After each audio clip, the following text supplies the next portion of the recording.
for me, when I look at what it takes to succeed in the National Football League at the surface level, if you're a general manager, you need to hit on the coach, you need to hit on the quarterback, and you need to hit on first-round picks. Yeah. If you look at the Jaguars from 2009 to 2021, you could make the argument, well, we know they had four coaches during that span. They had 3 to 4 quarterbacks during that span. And the one that I don't think we talk about enough is that they consistently, year after year, missed in the first round. And I understand for some of you, you're like, we're beating a dead horse. This is hurting right now. But I'm going to make you feel a little bit better. Look at the Tennessee Titans up the road.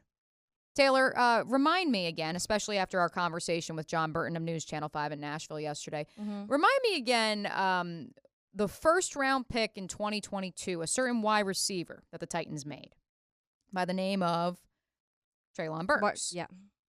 The year before. Which he was just telling us yesterday is probably having a replacement. Right. 2022, first-round pick. They're already looking to replace him. 2021, they take a risk on Caleb Farley, corner out of Virginia. Largely hasn't played.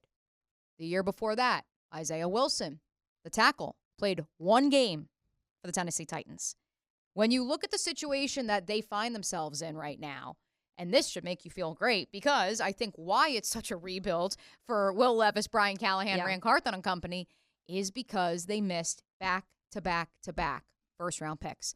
This franchise did that for a 10-year stretch, and so the fact that they have now put together back-to-back 9 and 8 seasons and have who many believe to be a top 10, top 15 quarterback on the roster and starting for them, I think it's important to look at all of this through that bigger, broader lens when you're evaluating the Jaguars, their draft haul this year, and where they're headed into the future. Yeah, the thing that concerns me is the opposite team, and that would be not the opposite, but the Texans as far as the opposite of the Titans.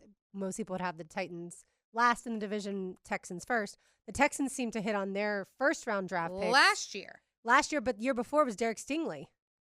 Yeah, he's been hurt. But, he's a starter for sure. I will also say when you look at the Titans, they were picking 22nd and 29th in those years too. So it does make it easier when you're picking in the top 10 to hit on players because we've also seen the Jags pick in those late 20s and it not work very well. Because once you get to those, we've already talked about it. Once you hit 23, 24, you're talking about second-round talent immediately. And that's what they got stuck with back-to-back years. So unfortunately for them, they were in that weird moment where technically you're not picking first-rounders anymore. Right. Well, and they also didn't have a first-round pick for 2 straight years because of the trade for Laramie Tunsil. So their first pick in 2020, second-rounder, 40th overall, Ross Blacklock. Ross Blacklock was here in Jacksonville last year as a practice squad player, so you whiffed on that pick. Davis Mills, 67th overall in the 3rd round, was their first pick in 2021.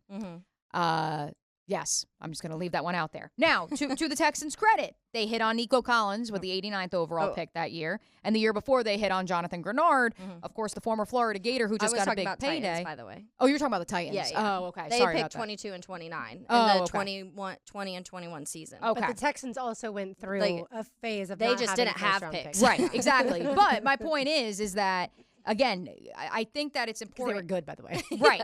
I think it's important to note that as we revisit these drafts of the past, so long as you hit on the first round and you find at least 2 to 3 starters, I think you can look back on history and say, you know what, that at the very least was a solid B of a draft class. So as we get ready for our next segment, I think the argument becomes, do the Jaguars have 2 to 3 starters in this year's rookie class?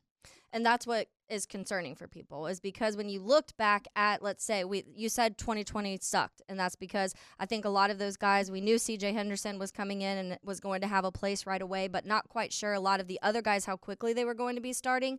But then when you look at 2021, obviously Trevor Lawrence was, Travis Etienne pretty much was, Tyson Campbell was coming behind C.J. Henderson, but I think they had already kind of realized that C.J. Henderson wasn't what they wanted.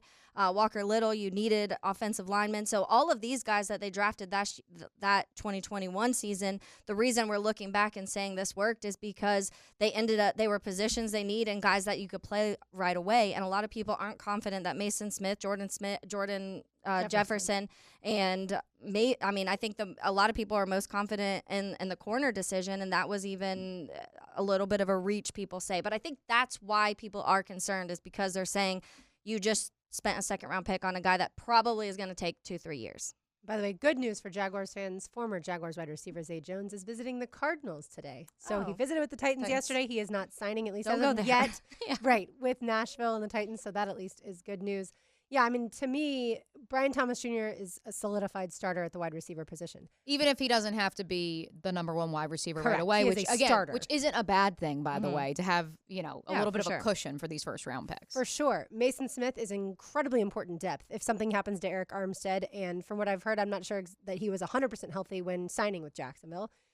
Jarian Jones, I think, is a starter. I don't know exactly where he's starting because I don't know how that battle's going to work out between outside corner and nickel. But I think at some point this season, Jarian Jones is a solidified starter. Yep. Javon Foster could absolutely be a starter if there is some sort of attrition in a serious way at offensive line, especially tackle.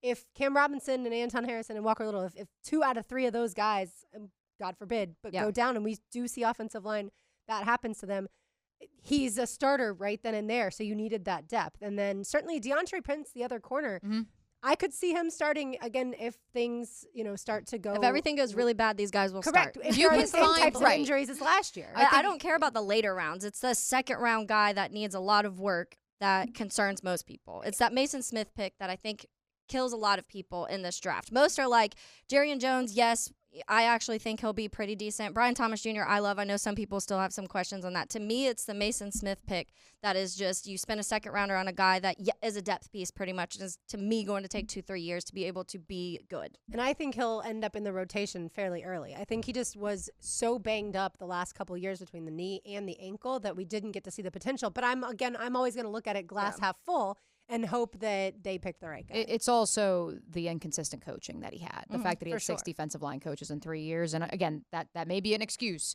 because if you have the God-given talent that he does, you should have been finding a way to produce even after coming off of the ACL. Yeah. We would love for you guys to get in on the conversation. 641-1010 is the number to reach us on the text line, designed by Lifetime Enclosures. The MyBookie Digital Studio chat line popping off as well, so you can leave a comment there.